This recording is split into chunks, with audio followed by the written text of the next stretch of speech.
નમસ્કાર મિત્રો સ્વાગત છે તમારું અમારી યુટ્યુબ ચેનલમાં। સૌથી મોટા સમાચાર સામે આવી રહ્યા છે। પાકિસ્તાનથી 58 પાકિસ્તાની સૈનિકો માર્યા ગયા, 25 ચોકીઓ કબજે કરી।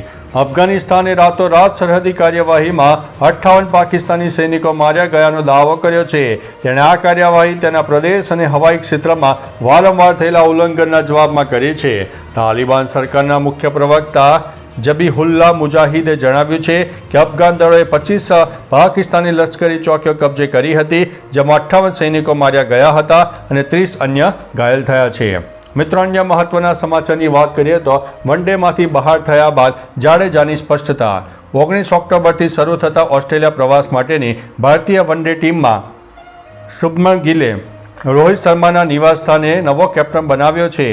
ચેમ્પિયન ટ્રોફીનો ભાગ રહેલા રવિન્દ્ર જાડેજાને વન ડે સ્કોડમાંથી બહાર કરાયા છે।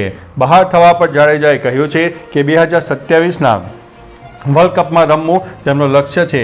તેમણે ખુલાસો કર્યો છે કે ગિલ કોચ અને પસંદગીકારોને તેમની ટીમ જાહેર થાય તે પહેલાં જ તેમને નહીં લેવાનું કારણ સમજાવી દીધું હતું। મિત્રો, અન્ય મહત્વના સમાચારની વાત કરીએ તો CJI ગવઈ પર જૂતું ફેંકવા મામલે જૂનાગઢમાં કોંગ્રેસની રેલી।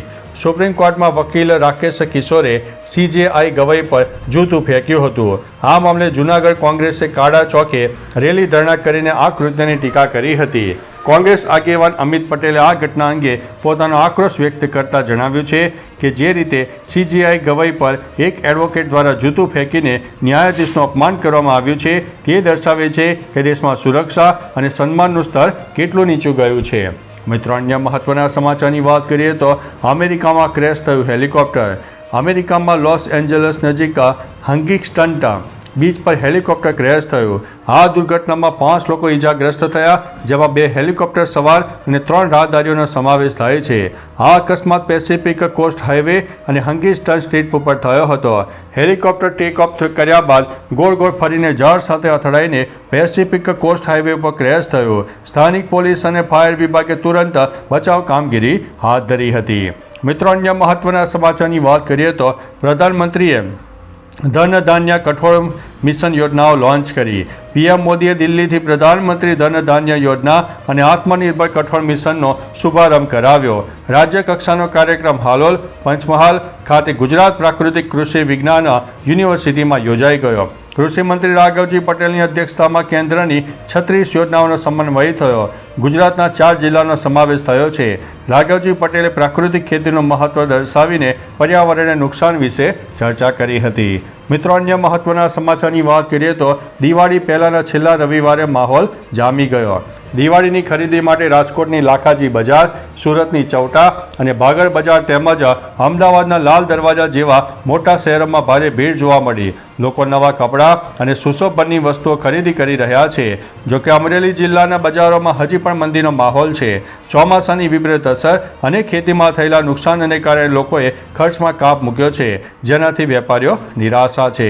મિત્રો, અન્ય મહત્વના સમાચારની વાત કરીએ તો ભારત અફઘાનિસ્તાનના સંયુક્ત નિવેદનમાં કાશ્મીરને ભારતનો હિસ્સો ગણાવ્યો છે, જેની સામે પાકિસ્તાને વાંધો ઉઠાવ્યો છે।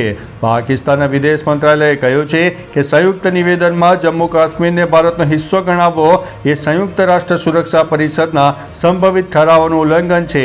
અફઘાનિસ્તાને આતંકવાદને પાકિસ્તાનની આંતરિક સમસ્યા ગણાવી હતી। આ સાથે અફઘાનમાં થતા હુમલા માટે પણ પાકિસ્તાનને જવાબદાર ગણાવ્યું છે। મિત્રો, અન્ય મહત્વના સમાચારની વાત કરીએ તો પશ્ચિમ બંગાળના દુર્ગાપુરમાં ઓડિશાની રહેવાસી અને MBBSની વિદ્યાર્થીની સાથે હોસ્પિટલ પરિસરમાં એક દુષ્કર્મની ઘટના મામલે મુખ્યમંત્રી મમતા બેનર્જીએ વિવાદાસ્પદ નિવેદન આપ્યું છે। તેમણે કહ્યું છે કે છોકરીઓને રાત્રે ઘરની બહાર ન નીકળવા દેવી જોઈએ। આ મામલે સરકારને ઢસેડવું યોગ્ય નથી, કારણ કે છોકરીઓની સુરક્ષા સુનિશ્ચિત કરવાની જવાબદારી પ્રાઇવેટ મેડિકલ કોલેજની હતી। આ મામલે 3 આરોપીઓની ધરપકડ કરવામાં આવી છે। મિત્રો, અન્ય મહત્વના સમાચારની વાત કરીએ તો બ્રાયન લારાએ જયસ્વાલને એક અપીલ કરી છે।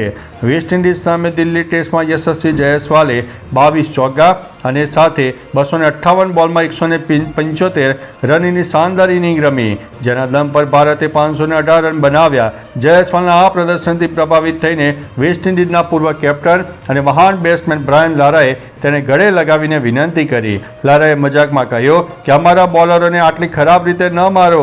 જયસ્વાલનો આ અંગેનો જવાબ સોશિયલ મીડિયા ઉપર વાયરલ થઈ રહ્યો છે. મિત્રો, અન્ય મહત્વના સમાચારની વાત કરીએ તો હમાસે ગાઝા શાંતિ યોજનાના કેટલાક પ્રસ્તાવ અમાન્ય છે. અમેરિકાના ગાઝા પટ્ટી છોડવાના પ્રસ્તાવ અંગે હમાસે કહ્યું છે કે આ બકવાસ છે. અમે આ કરાર ઉપર સહી નહીં કરીએ. હમાસે શસ્ત્રો સોંપવાની શરતનો પણ અસ્વીકાર કર્યો છે. ગાઝા માટે પ્રથમ તબક્કામાં સંમતિ આપી છે, પરંતુ હવે હમાસે તેનો અસ્વીકાર કર્યો છે. ટ્રમ્પ ઇઝરાયલ અને ઇજિપ્તની મુલાકાત દરમિયાન ગાઝા શાંતિ યોજનાને અંતિમ સ્વરૂપ આપશે. મિત્રો, અન્ય મહત્વના સમાચારની વાત કરીએ તો ટાઈગરે 8 ફૂટ લાંબો મગર ઉઠાવ્યો. રાજસ્થાનના કોટા જિલ્લાના બંજરી ગામમાં ફિલ્મી દ્રશ્યો જોવા મળ્યા. બાહુબલી જેવા 8 ફૂટ લાંબા અને 80 કિલોગ્રામના મગરને એક શખ્સે પોતાના ખભા ઉપર બેસાડ્યો.